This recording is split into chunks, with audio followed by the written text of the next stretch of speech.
আল্লাহকে দেখা যায় না। আল্লাহ বলেন লা তুদরিকুহুল আবসার ওয়া হুয়া ইউদরিকুল আবসার ওয়া হুয়াল লতীফুল খবীর।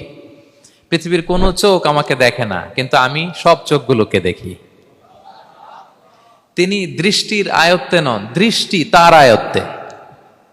তিনি দৃষ্টির আয়ত্তে নন, বরং দৃষ্টিগুলো তার আয়ত্তে। তাকে দেখা যায় না, কিন্তু আল্লাহ তাআলাকে দেখা না গেলেও তাকে অনুভব করা যায় কি যায় না? আল্লাহ তাআলা বলেন তোমার অনুভূতি দিয়ে তুমি বুঝবে যে আমি তোমার বড্ড কাছে। যে আয়াত দিয়ে আমি শুরু করেছি, আল্লাহ তাআলা বলছেন ওয়া ইযা সাআলাকা ইবাদি আন্নী ফাইন্নী করিব। নবী হে, আপনার উম্মতেরা যখন, আমার বান্দারা যখন আমার ব্যাপারে জিজ্ঞেস করে, আপনি বলুন ফাইন্নী করিব, আমি খুব কাছে। আল্লাহ কি দূরে না কাছে? সবাই বলুন দূরে না কাছে? আল্লাহ বললেন আমার বান্দারা যখন জিজ্ঞেস করে আমার ব্যাপারে, আপনি বলুন আমি ফাইন্নী করিব, আমি কাছে। উজিবু দাওয়াতাদ দাঈ ইযা দাআন, কেউ যখন আমার কাছে দোয়া করে চায়, আমি তার ডাকে সাড়া দেই।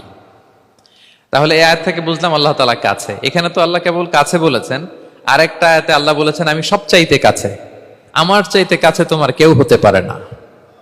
ওয়া নাহনু আকরাবু ইলাইহি মিন হাবিলিল ওয়ারিদ।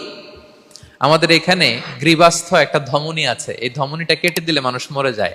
আল্লাহ বলে তোমার এই ধমনীর সাহারক তোমার যত কাছে, আমি আল্লাহ তোমার তার চাইতেও বেশি কাছে। হাবলুল ওয়ারিদের তাফসিরে বেশিরভাগ এসেছে এখানকার সাহারক।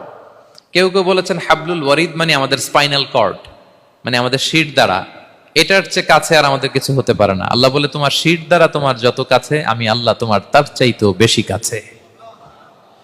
তাহলে বুঝতে পারলাম যদিও আল্লাহ তাআলাকে দেখা যায় না, কিন্তু তাকে অনুভব করা যায়। আর তিনি বলেছেন তিনি কাছে, ডাকলেই তিনি ডাকে সাড়া দেন। আমরা চাইলেই তার কাছে যেতে পারি।